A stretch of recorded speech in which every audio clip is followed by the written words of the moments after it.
So we're here to talk through this range puzzle. This is one of the harder examples I've seen of this style, but the kinds of subtle notations and other kinds of logic that arise in this puzzle, if you can understand, will set you up well for the future. After the two obvious given clues, the next place most people look will be some of these extreme sums. In puzzles like this, you often have pairs of sums that are as large as they can be, so you can identify the digits that go in them. Just as in other number placement puzzles, I'll put the numbers on the edges of the cell, so when I'm scanning in this direction I see that those are filled. When I'm looking this way, they don't. I don't really know much about a 1 or 6 in this row yet. One thing, while we can easily place that with with these 5 clues, is every time we place sure digits we should scan the rows and columns those sit in. We'll find certain other placements as a result. For instance, this 4 now becomes an extreme sum. A 4 in 2 cells could be 1 and 5 or 2 and 6 in this puzzle, but with a 6 already used, this is the only option left.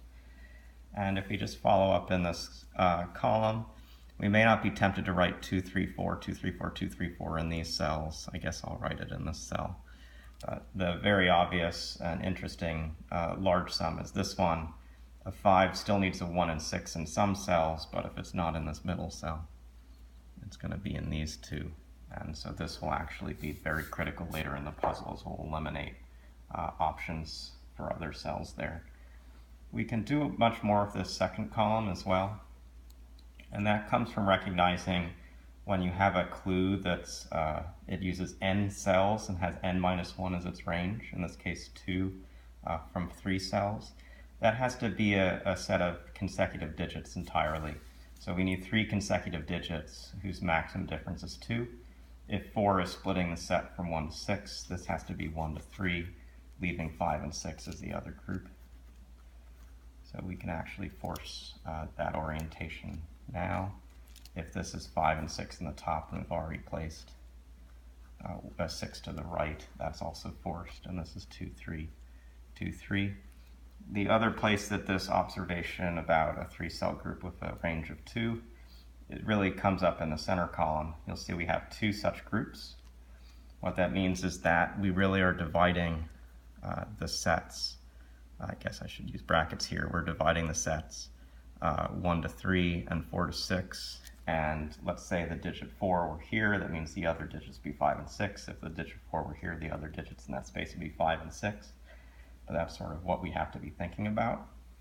And that observation pairs with something about this row right now to get us really started on the puzzle. This is the step that often takes solvers longer. I think I saw it immediately the first time and then didn't see it for a while the second time. So this is where you're going to get a high variance in your solve time. But it has to do with placing a digit 5 in this row.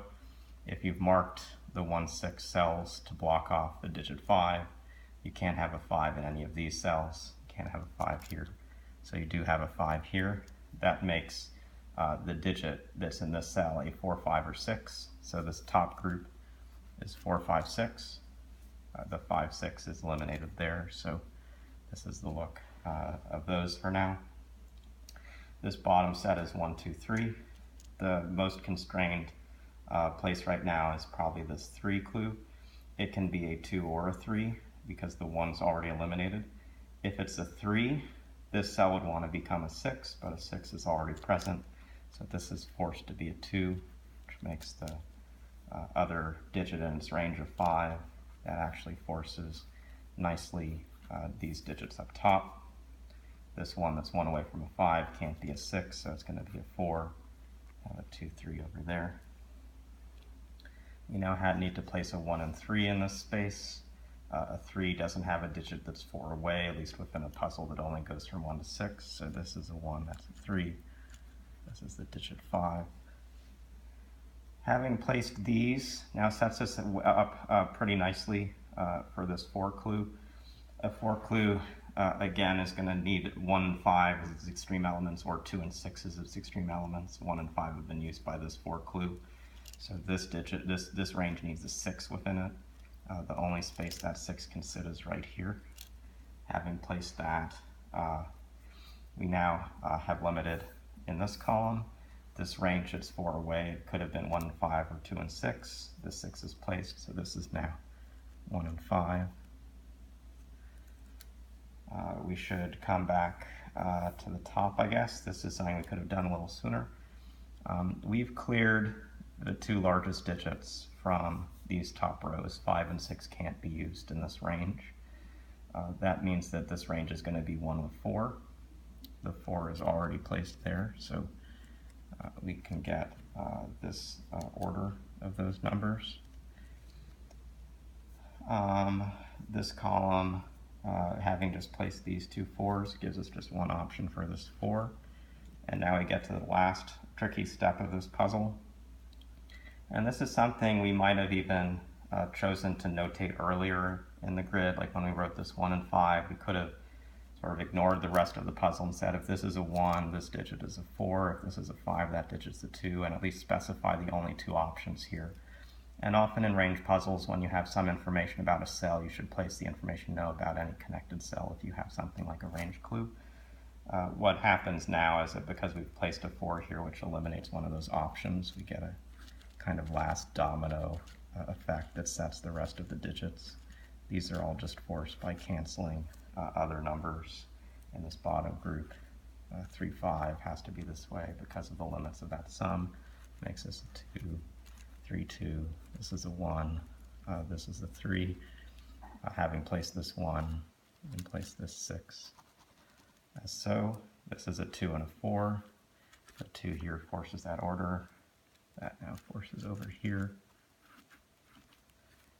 This whole group needs a 3, 4, but we'll see this row is finished. So 3, get 3, 4. This is a 5 and 6. The 5 forces a 2. The 5 coming here forces these digits.